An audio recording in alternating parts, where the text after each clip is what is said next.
Chicken रेशमी कबाब बगैर चर्बी के बिना सुहागे के नेचुरल इंग्रेडिएंट्स के साथ किस तरह से तैयार किए जाएंगे। मेरे बहुत से दोस्तों के कमेंट्स होते हैं कि वो कबाबों में चर्बी का इस्तेमाल नहीं करना चाह रहे, या वो सुहागे का इस्तेमाल नहीं करना चाह रहे, या उनके पास अवेलेबल नहीं है। और कुछ दोस्त जो हैं वो कलर के हवाले से सवाल कर रहे होते हैं कि ये फूड में डालना चाहिए या नहीं डालना चाहिए। तो आज की वीडियो में दोस्तों इन तमाम सवालों के मैं अपने दोस्तों को जवाब देने की कोशिश करता हूं। सबसे पहले दोस्तों जान लेते हैं आज की रेसिपी में यूज होने वाले इंग्रेडिएंट्स की डिटेल, फिर सुहागा, चर्बी और कलर के बारे में मैं आपको बताऊंगा। तो दोस्तों 1 किलो रेशमी कबाब तैयार कर रहा हूं मैं चिकन के। तो इसमें जो चिकन लिया है वो ब्रेस्ट और थाई का मिक्स लिया है। दोस्तों ये जो थाई है, हम जब मलाई बोटी बनाते हैं तो उससे जो छोटे छोटे पीस बचते हैं वो हम कबाबों में यूज करते हैं। 1 kg बोनलेस है। तो यहाँ पर गार्लिक लिया है, 1 पीस लिया था मैंने जिसका वेट 30 ग्राम हुआ था। जिंजर है दोस्तों 20 ग्राम, 2 इंच का पीस जो बनता है। और ग्रीन चिली दोस्तों अगर स्पाइसी वाली है तो 20 ग्राम, ये नॉर्मल स्पाइसी है ये मैं 40 ग्राम यूज कर रहा हूँ। 50 ग्राम पपीता है दोस्तों, इसके ऊपर भी आगे वीडियो में बात करते हैं। और ये दोस्तों चिकन पाउडर है, 10 ग्राम लिया है मैंने, इसकी जगह आप मिल्क पाउडर भी ले सकते हैं। और ये कोकोनट लिया है 20 ग्राम के करीब है दोस्तों। और ये व्हाइट पेपर है, 10 ग्राम ली है मैंने। दोस्तों अगर स्पाइसी पसंद करते हैं तो ये 10 ग्राम चिली फ्लेक्स, नहीं तो स्किप कर दें। ये दोस्तों खुश्क धनिया है 10 ग्राम, 10 ग्राम 1 टेबल स्पून बनता है। और ये 5 ग्राम गरम मसाला है। गरम मसाला कबाबों में कम ही यूज किया जाता है। ये 5 ग्राम जीरा है दोस्तों, गरम मसाले में भी जीरा होता है, इस वजह से 5 ग्राम डाला है। ये साल्ट लिया है दोस्तों 10 ग्राम, 1 किलो में बहुत होता है। ये 400 ग्राम प्याज लिया दोस्तों, ये अभी मैं शामिल नहीं करूंगा, आगे मैं आपको बताता हूँ ये किस वक्त शामिल करने हैं। यहाँ पर दोस्तों इन तमाम चीजों को अच्छी तरह से मिक्स कर लेना। यहाँ पर बात करते हैं दोस्तों पपीते की। जैसा कि आप जानते हैं पपीता गोश्त को सॉफ्ट करने के लिए इस्तेमाल किया जाता है, और कबाबों में चर्बी भी इसी मकसद से शामिल की जाती है ताकि हमारे कबाब सॉफ्ट हो जाएं और इनके ऊपर एक अच्छा सा कलर आ जाए। यहाँ कबाब को सॉफ्ट करने के लिए पपीता ऐड किया है, और कबाबों के कलर के लिए आगे मैं कुछ चीजें शामिल करूंगा।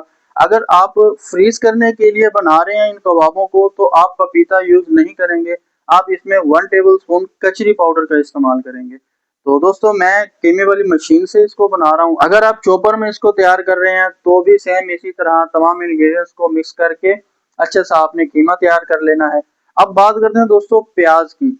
तो प्याज कीमे में पानी निकाल कर ही शामिल करें, क्योंकि प्याजों के पानी से दोस्तों कीमे में जो बाइंडिंग होती है वो कमजोर हो जाती है, जिसकी वजह से सीखों से कबाब गिरना शुरू हो जाते हैं। कई दफा प्याजों का पानी निकाले बगैर ही कीमे में शामिल किए जाते हैं, लेकिन वो इस सूरत में अगर आप 2-3 घंटों में ही कबाब तैयार करना चाह रहे हैं तो दोस्तों इस तरह आपने प्याजों का पानी निकाल के शामिल करना है, खासकर अगर आप फ्रीज करना चाह रहे हैं। मैंने ऑलरेडी दोस्तों प्याजों का पानी निकाले बगैर भी बहुत सी वीडियोस अपलोड की हुई हैं, आप वहां पर जाकर देख सकते हैं। तो दोस्तों अब प्याजों का पानी निकालने के बाद इसको हम कीमे में शामिल करेंगे और एक दफा से अच्छी तरह मिक्स कर लेंगे। मिक्सिंग जो है दोस्तों बहुत इंपॉर्टेंट होती है जब आप कबाब तैयार कर रहे होते हैं किसी भी किस्म के। यहाँ पर दोस्तों अब मैं शामिल कर रहा हूँ इसमें 50 ग्राम क्रीम, क्योंकि रेशमी कबाब है। और ये 50 ग्राम देसी घी इसमें शामिल कर रहा हूँ। और ये थोड़ा सा फ्रेश धनिया मैंने इसमें शामिल किया है। यहाँ पर आप खोया, बादाम या काजू कुछ भी आप डालना चाहते हैं, क्योंकि जितना गुड़ उतना मीठा, यहाँ पर डालकर आप उसको मिक्स कर सकते हैं। यहाँ अगर आप बादाम शामिल करना चाह रहे हैं तो बादामों को चॉप करके इसमें शामिल करें। तो इसके बाद दोस्तों 2-3 घंटों के लिए आपने इसको रेस्ट दे देना है। रेस्ट देने के बाद अब इसको शेप देनी है। अगर आप इसको फ्रीज करना चाह रहे हैं तो यहाँ पर मैं आपको जो तरीका बताने वाला हूँ उसको आपने फॉलो करना है, या अगर आप घर में तैयार करना चाह रहे हैं तो आपने सेम प्रोसीजर को फॉलो करना है। अच्छी तरह से मिक्स करना है दोस्तों कीमे को। एक बार फिर से कीमा मिक्स करने के बाद ये 100 ग्राम का मैंने कीमा उठाया है, इसका वेट 100 ग्राम बनता है तकरीबन। तो इसको सीख के ऊपर शेप देनी है। अगर आप इसको फ्रीज करना चाह रहे हैं तो आपने इनको छोटे छोटे पीसेस में फ्रीज करना है। वो कैसे? इस तरह से आपने सीख के ऊपर कबाब को एक गोल शेप दे लेनी है, और इसके बाद इसको 3 पीसेस में आपने डिवाइड करना है, जिस तरह मैं आपको दिखा रहा हूँ। इस तरह डिवाइड करके आपने हल्का सा कोयलों के ऊपर इसको हीट देनी है। ये कबाब खुद ही सीख से उतर आएंगे।